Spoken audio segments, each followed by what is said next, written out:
কেমন আছো বন্ধুরা? আজকে ভিডিওটা কিন্তু শুরু করেছিলাম আমি ছাদ থেকে। ছাদে দেখো এই যে সকালবেলা উঠেই কিন্তু এতগুলো সব আমি কাঁচা ধোয়া করে মেলে নিয়েছি। এখানেই শেষ ছিল না, আরও ছিল, সেটা কিন্তু তোমাদের সঙ্গে শেয়ার করা হয়নি। তারপরেই চা বসিয়ে দিয়েছিলাম। এত কাঁচা ধোয়া করেছি, একটু চা তো খেতেই হবে, তাই জন্য কিন্তু একটু চা বসিয়ে দিয়েছি। ছেলেকেও দেবো, আমিও খাবো। আর এই দিকে দেখো ভাত বসিয়ে দিয়েছি। আর এইখানে একটু আনাজ কেটে একটা তরকারিও বসিয়ে দিয়েছি ভাপে, একটুখানি সেদ্ধ হচ্ছে, তাই গ্যাসটা একটু কমিয়ে দিলাম, দিয়ে কিন্তু বসিয়ে দিয়েছিলাম। রান্নাবান্না সেরে আমি চলে গেছিলাম ঠাকুর ঘরে, পুজোটা সেরে আসতে চলে গেছিলাম। গিয়ে মোটামুটি ধূপ ধুনো প্রদীপ জ্বালিয়ে যেমন নিত্যদিনের পুজো করি, তোমাদেরকে মাকে দর্শন করাই, সবই করে নিয়েছিলাম।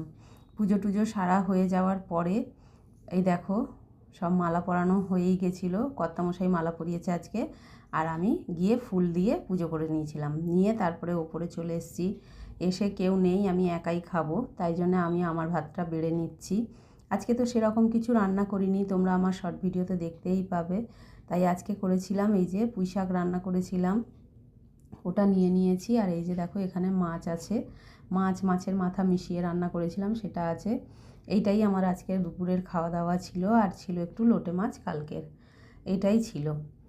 দিয়ে তারপরে সন্ধেবেলা দেখো একটুখানি বেরিয়েছিলাম। আমাদের পাড়ায় যে মঙ্গলচণ্ডীর মন্দির আছে, সেইখানে কিন্তু এই রকমভাবে সেজে উঠেছে আমাদের পাড়াটা, কারণ হচ্ছে মায়ের প্রতিষ্ঠা দিবস আছে তাই। তারপরে কর্তামশাইও সন্ধেবেলা এসে গেছিলো। আর আজকে আমার সন্ধেবেলা খিদেও পেয়ে গেছিলো, জানি না কেন খিদে পেয়ে গেছিলো সন্ধেবেলা, তা এক একদিন হয়তো পেয়ে যায়। তাই মুড়ি নিয়ে নিয়েছি। মুড়িটা আমি খুব একটা ভালোবাসি না, কিন্তু তবু নিয়ে নিয়েছি।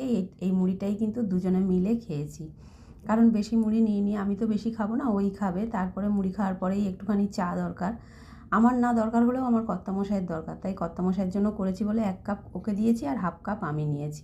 অল্পই নিয়েছি, হয়তো কাপটা বড়, কিন্তু অল্প চাই আমি নিয়েছি। নিয়ে আমরা দুজনে মিলে কিন্তু সন্ধেবেলা চাটা খেয়েছি। খাওয়া দাওয়ার পরে সন্ধেবেলা তারপরে দেখো যে কাজটা সব থেকে আমার অপছন্দের, সেই কাজটা করতে বসে পড়েছিলাম। সেটা হলো এই যে সকালবেলা এত রাশি কেচেছি, সেই রাশি জামা কাপড় ভাঁজ করতে বসেছি। এই কাজটা না আমার একটুও ভালো লাগে না, কেন আমি জানি না। কাচা ধোয়া সব কিছু আমি করে দেবো, কিন্তু আমি কিছুতে মানে ভাঁজ করতে আমার ইচ্ছা করে না, মনে হয় যেন কি অসুবিধা হচ্ছে। আর এই দেখো তারপরে এই রাতের রান্নাটাও তো সারতে হবে। আজকে রাতে সেরকম রান্নাবান্না কিছু ছিল না, আলু ভেজেছিলাম শুকনো লঙ্কা দিয়ে, আর এই যে ডিম ভাজা করে নিচ্ছি। ডিমটা কিন্তু এইটা কিন্তু 3টে ডিম একসঙ্গে করে ভেজেছি, দুজনে খাবো। 3টে ডিম একসঙ্গে করে ভেজে নিয়েছিলাম, আর সঙ্গে দেখো ছিল জল ঢালা ভাত। এই হলো আজকে আমার সারাদিন, এই হলো আমার রাতের খাওয়া দাওয়া। দেখা হচ্ছে তোমাদের